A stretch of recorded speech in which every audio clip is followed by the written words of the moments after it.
Hello everyone. Welcome back to another video from my channel Star Memories. In today's video we'll be highlighting America's celebrities who have passed away in the last few days. Our first news is this. Marise Wipani, Hercules actress, dead at 61. Marise Wipani has passed away. The Hercules star died June 6th, which marked her 61st birthday, according to a post on her Facebook page. No cause of death was given. The post noted that the New Zealand-born actress was surrounded by family and friends at the time of her passing and included a message in which she quoted the 1989 film Driving Miss Daisy. "I have shuffled off this mortal coil," the message read. "Goodbye, good look, good God." Wipani first entered the spotlight as a contestant in the Miss New Zealand pageant in 1983, and while she ultimately finished as the runner-up, she later expressed relief to have been defeated by Lorraine Downs, who went on to win that year's Miss Universe competition. "It would have been my worst nightmare," she said in a June 2011 interview with the New Zealand Herald. "I dodged a bullet. Seriously, it's just not my cup of tea." From there, Wipani pursued an acting career, initially playing various characters on The Billy T. James Show. After making her feature film debut in Came a Hot Friday, she landed subsequent roles in the TV movies Mark II and Hercules in the Maze of the Minotaur, the latter of which led to a role in the series Hercules, The Legendary Journeys. After taking on other small-screen roles in Soldier Soldier and Shortland Street, Wipani adopted a quieter lifestyle as she worked at a local cafe, per the Herald. While she continued to appear in occasional productions, she admitted to regretting how she managed her finances earlier in her career. "I wish I was rich, and I wish I'd listened when people told me to save my money," she said in the interview. "But I was like, yeah, and then didn't do anything." Still, Wipani added, "It's been fun." Ananda, former MTV VJ, dead at 52. The MTV community is mourning a tragic loss. Ananda, a former VJ on MTV shows like Total Request Live and Hot Zone, has died, according to her sister, Lakshmi Emery. She was 52. "She's free and in his heavenly arms," Emery wrote in a June 11th Facebook post. "Lord, rest her soul. Cause of death has not been disclosed." Prior to her passing, Lewis had been battling breast cancer, which she first revealed in a 2020 Instagram post after being diagnosed with stage 3 breast cancer. 4 years later, the former TV host shared that she had opted to not have a double mastectomy and had instead decided to keep my tumor and try to work it out of my body a different way. "My plan at first was to get out excessive toxins in my body," Lewis said in an October 2024 interview on CNN. "I felt like my body is intelligent. I know that to be true. Our bodies are brilliantly made." Reflecting on her treatment path, she emphasized her regret. "I wish I could go back," she continued. "It's important for me to admit where I went wrong with this." Lewis also revealed that her tumor had metastasized and that her cancer had reached stage 4, which later prompted her to reflect on her life. "We're not meant to stay here forever," she wrote in an essay published in Essence in January. "We come to this life, have experiences, and then we go. Being real about that with yourself changes how you choose to live." Encouraging others to recognize that prevention is the real cure for cancer, she added, "I don't want to spend one more minute than I have to suffering unnecessarily. That, for me, is not the quality of life I'm interested in.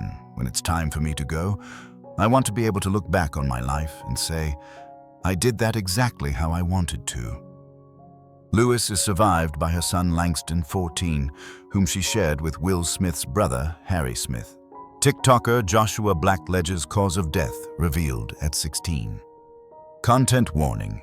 This story discusses suicide. Joshua Blackledge's cause of death has been revealed 3 months after his passing. The 16-year-old influencer died by suicide on March 18th, per documents obtained by Us Weekly. The documents revealed that there was a teddy bear, a paper note, and a picture found at the scene at his home in Newport, NC, where he was discovered by a family member. The document stated that no drug paraphernalia was found at the scene of his death, but his family shared that over the last year, Joshua had exhibited behavioral changes. E-News has reached out to police and the coroner's office for comment, but has not heard back. The teen, who had amassed over 1 million followers on TikTok, last posted to the platform 4 days prior to his death when he shared a video showing off a white pickup truck. He was known for his videos that provided snippets of his life as a high schooler, often sharing clips with cars, spending time with friends, or lip-syncing to music. His obituary, shared by Noe Brooks Funeral Home shortly after his death, gave more insight into his life as a junior in high school, where he participated in wrestling and track. He had a passion for the outdoors and loved being around water, whether fishing or boating with friends. He also had a love for cars and trucks, the obituary read. At home, Joshua liked helping his mom with cooking, gardening, and yard work. He had an energetic spirit and was known for his entertaining nature, often impressing others with backflips. Joshua will be remembered by those who knew him for his enthusiasm and love for life. The obituary continued, "May his memory bring comfort to all who mourn his passing. Katie Couric." Honors husband John Molnar in anniversary tribute to late husband Jay Monahan. Katie Couric is looking back at a bittersweet memory. Over 27 years after the legendary journalist's husband, John Paul J. Monahan, died following a battle with colon cancer, she reflected on their marriage while thanking her now husband, John Molnar, for his support. Today, June 10th, would have been our Gulp 36th wedding anniversary. Katie, who shares daughters Ellie, 33, Carrie, 29, with Jay, wrote on Instagram, "We were married for 10 years before Jay died. This is a sad day for me, but also a day of gratitude. Although our time together ended far too soon, our love endures, especially in our remarkable daughters," she continued alongside a carousel of family photos. "We miss you, Jay, every day, but especially on the important milestones where your absence feels so acute. Happy anniversary to you, wherever you may be." The Today alum also expressed gratitude to John, whom she married in 2014, adding, "And a special thank you to a John Molnar, who understands there is room in my heart for both of them." Looking back at Jay's cancer battle, which she detailed in her 2021 memoir, Going There, Katie has admitted that she was too scared to face the reality of his prognosis. "I was so worried about letting go of hope because I didn't want Jay to spend whatever time he had left just waiting to die," she told People in 2021. "I think it takes extraordinary courage to be able to face death, and I think I was too scared, honestly." Now, years later, she explained, "I understand the fragility of life in a way that will always be with me." Although the TV personality will always mourn Jay's death, she has her biggest supporter by her side.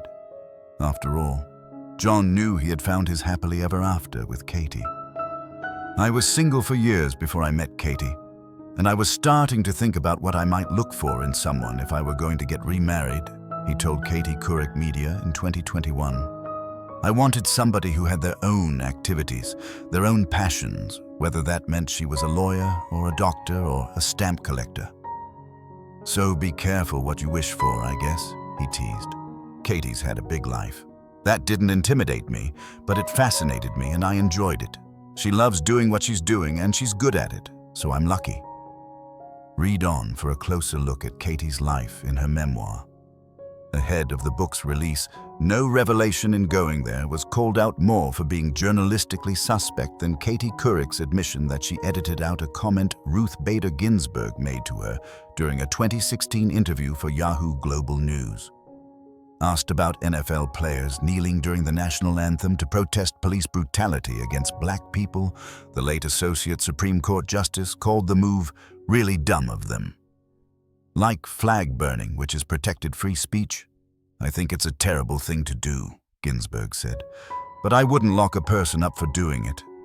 I would point out how ridiculous it seems to me to do such an act." Thank you for watching. Like and comment. subscribe.